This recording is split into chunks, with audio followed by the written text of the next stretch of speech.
On the face of it, actually, it's a story that gives us a chance of introspection.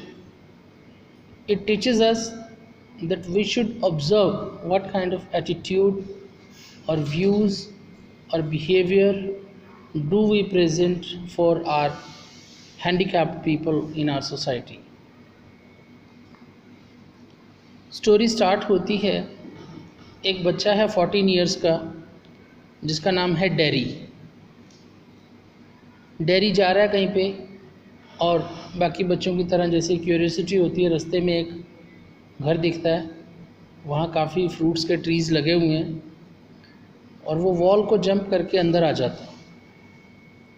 अब वो wall को jump करके अंदर आ जाता है, थोड़ा सा ही आगे चलता है तो घर के मालिक की आवाज़ आती है कि अरे ध्यान से चलना, वहाँ सेब नीचे गिरे हुए भी हैं। वो एकदम डर जाता है, अरे ये तो घर का कोई मालिक आ गया। घर का मालिक कहता है नहीं, डरने की बात नहीं है। वो कहता है जी आप, कहता लैम्ब इज़ माई नेम, मेरा नेम है लैम्ब और इस घर का मालिक हूँ। और वो बच्चा डर जाता है, कह रहा है मेरी बात सुनो, आगे आओ। बच्चा डर जाता है, कहता है मुझे लगा था कि घर खाली है। मिस्टर लैम्ब कहता है या घर तो बिल्कुल खाली है, पहले मैं अंदर था, अब मैं बाहर आ गया हूँ तो घर खाली है। तो बच्चा थोड़ा सा पीछे हटता है, वो कहता है डरो नहीं, इस घर में कभी भी कोई भी आ सकता है, यहाँ तक कि गेट भी खुला हुआ है, तुमने ध्यान से नहीं देखा। And you are the only person who came through the wall, who came jumping upon the wall. तो लेकिन डेरी उसके साथ ज़्यादा मिक्स नहीं होना चाहता। कहता तुम क्यों इतना पीछे हट रहे हो, क्यों डर रहे हो। डेरी कहता है मैं ज़्यादा लोगों से मिलता जुलता नहीं हूँ। Why, what's the reason for this. वो कहता आई हेट पीपल। ऐसा क्यों है। वो कहता है, दिखाता है उसको, कहता है ये देखो मेरा एक तरफ का फेस जला हुआ है, कुछ एसिड गिर गया था तो मेरा एक तरफ का फेस सारा जला हुआ है, इसलिए मैं लोगों से मिलना जुलना पसंद नहीं करता। मिस्टर लैम्ब कहते हैं so what, it's not a big thing. वो कहता नहीं, होता क्या है जब लोग मुझे देखते हैं, जैसे किसी की जरा सी नज़र पड़ती है वो एक बार घूम के दोबारा ज़रूर देखता है, और जब वो दोबारा देखता है अच्छे से तो बड़ी वियर्ड लुक देता है। फिर उनके एक्सप्रेशंस अच्छे नहीं होते, वो अक्सर नफ़रत से मुंह दूसरी ओर कर लेते हैं, इससे मुझे बुरा लगता है, that's why I hate people. Mister lamb कहता है नहीं बच्चे, किसी से हेट मत करो, क्योंकि एसिड ने तो सिर्फ तुम्हारा दिल जलाया है, सॉरी फेस जलाया है, लेकिन नफ़रत हेट तो तुम्हारा दिल जला देगी। वो कहता है आपको क्या पता कि डिसफिगर्ड, डीफेस्ड या हैंडीकैप्ड या फिजिकली चैलेंज क्या होता है। तो मिस्टर लैम्ब उसको दिखाता है, कहता है सी दिस, मेरी एक जो लेग है वो टिन की है, आर्टिफिशियल लेग है, तो डोंट यू फील कि ये सब कुछ मैंने भी सहा है, मैं भी सहता हूँ, बट मुझे ज़्यादा प्रॉब्लम नहीं होती। कहता है ऐसे कैसे। कहता है हाँ, मैं जब जाता हूँ कॉलोनी वॉलोनी में इधर घूमने निकलता हूँ तो अक्सर बच्चे मुझे चिढ़ाते हैं। Since I am a lame person they call me lamey lamb, but I don't mind it all. कहता है आपके अंदर तो बहुत सारे पेशेंस हैं। वो कहता है ये पेशेंस किसी में भी आ सकते हैं। कहता है आपके फ्रेंड्स हैं क्या। कहता है मेरे सैकड़ों फ्रेंड्स हैं, हज़ारों, थाउजेंड्स। वो कैसे। कहता है मैं घर से बाहर बहुत कम निकलता हूँ, लेकिन यहाँ मेरे घर पे बहुत सारे लोग आ जाते हैं, कोई भी फ्रूट्स लेने आ सकता है। As I told you, gate is always open, कोई भी आ जाता है, मुझे किसी से कोई प्रॉब्लम नहीं है। कहता फिर आप इतनी नॉलेज, इतने पेशेंस कैसे डेवलप किए। कहता है मैं सुनता हूँ। यू सी, मेरे घर के कर्टेंस कभी ड्रॉन नहीं किए होते, ऑलवेज विथड्रॉन। घर के कर्टेंस कभी फैलाए नहीं होते कि कोई झांक ना ले। मैं अपने घर के कर्टेंस को हमेशा इकट्ठा करके रखता हूँ ताकि कोई अंदर देखना चाहे या मैं बाहर देखना चाहूँ तो देख पाए। मैं लोगों की बातें सुनता हूँ, चलते रास्ते चलते लोगों की आवाज़ें सुनता हूँ, अपने गार्डन के साउंड सुनता हूँ, रसलिंग ऑफ लीव्स, पत्तों के चरकने की आवाज़ सुनता हूँ, बर्ड्स की आवाज़ें सुनता हूँ, उन सब से मुझे बड़ा अच्छा लगता है।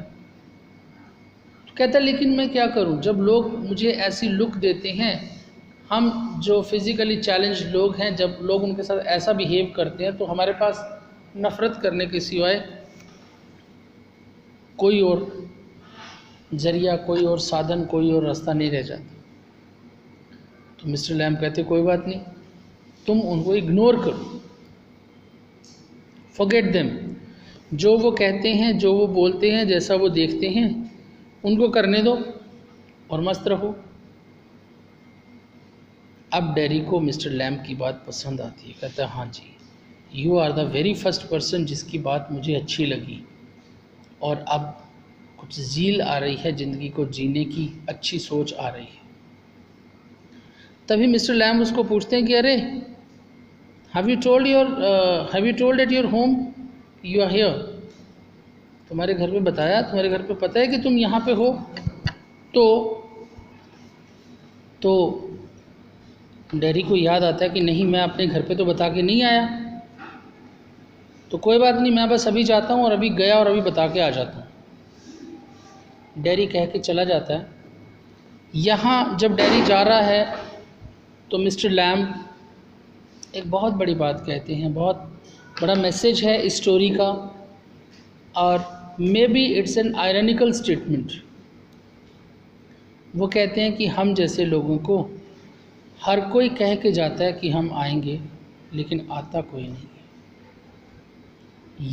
ये स्टेटमेंट हमें दिखाती है कि जो फिज़िकली चैलेंज्ड लोग हैं, हैंडीकैप्ड लोग जिनको जो हम कहते हैं, उनके मन में इस बात का कितना दुख पलता है कि लोग उनके साथ नॉर्मल बहुत सारा बिहेवियर नहीं करते, बहुत सारा रिलेशन नहीं रखते, अक्सर उनको फेक प्रॉमिसेस दे जाते हैं, हम आएंगे और नहीं आते।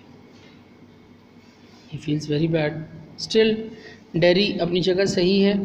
डेरी दौड़ता हुआ अपने घर जाता है, जाके अपनी मदर को बताता है कि हाँ माँ, आज वो जो उस कॉलोनी में उस तरफ एक आदमी मिला, और फर्स्ट टाइम लाइफ में एक ऐसा आदमी मिला जिसकी बातें मुझे अच्छी लगी, जो शायद मुझे समझता है, जिसको मैं समझ गया। तो उसकी मदर कहती हाँ, मैंने सुना है वो उस तरफ वाले एरिया में एक कोई पागल सा लंगड़ा आदमी है, बूढ़ा, वो उल्टी पुल्टी बातें बच्चों को बताता रहता है। वो कहता है नहीं, it's not so, he is a very wise man, बहुत बुद्धिमान आदमी है, बहुत पते की बात करता है, और मैं आपको सिर्फ बताने आया हूँ, अभी मुझे फिर उनके पास जाना है। हालांकि मुझे लोगों से मिलना जुलना अच्छा नहीं लगता, लेकिन मुझे उनको मिलना अच्छा लगा। तो नहीं नहीं, अभी मत जाओ, अभी रहो इधर ही। वो कहता नहीं नहीं, मुझे जाना है, और वो अपनी मदर के मना करने के बावजूद दौड़ के वहाँ पहुँच जाता। इधर डेरी अपने घर गया। मीनवाइल मिस्टर लैम्ब अपने घर के एक एप्पल ट्री पे चढ़ गए, एप्पल्स प्लग करने के लिए, सेब तोड़ने के लिए। तो जो लैडर उन्होंने लगाई है, जो लकड़ी की सीढ़ी उन्होंने लगाई है, बाई ए चांस उनका पैर स्लिप हो गया, और वो हमारी स्टोरी में देखते देखते ही गिरे और उनके सिर पे चोट लगी। इधर जैसे ही वो गिरते हैं, उधर डेरी पहुंच जाता है। डेरी देखता है मिस्टर लैम्ब, वो देखता है कि नीचे गिरे हुए हैं। वो जाता है, फटाफट उनके पास पहुंचता है। इतनी देर में मिस्टर लैम्ब को क्योंकि बहुत ज़्यादा चोट लगी हुई है, मिस्टर लैम्ब कुछ कह नहीं पाते और उनकी डेथ हो जाती है। And dairy feels very bad, he is very sad, क्योंकि लाइफ में फ़र्स्ट टाइम कोई ऐसा आदमी मिला जिसने उसको समझा, और जिसको उसने समझा, जिससे बात करना उसको अच्छा लगा, जो शायद उसकी लाइफ में पॉजिटिविटी ला रहा है, उसके दृष्टिकोण को, उसके एटीट्यूड को चेंज कर रहा है, और वही आदमी उसके देखते देखते ही चल बसा। वो उसको कहता है नहीं मिस्टर लैम्ब, आप मुझे छोड़ के नहीं जा सकते, लेकिन कुछ नहीं हो सकता।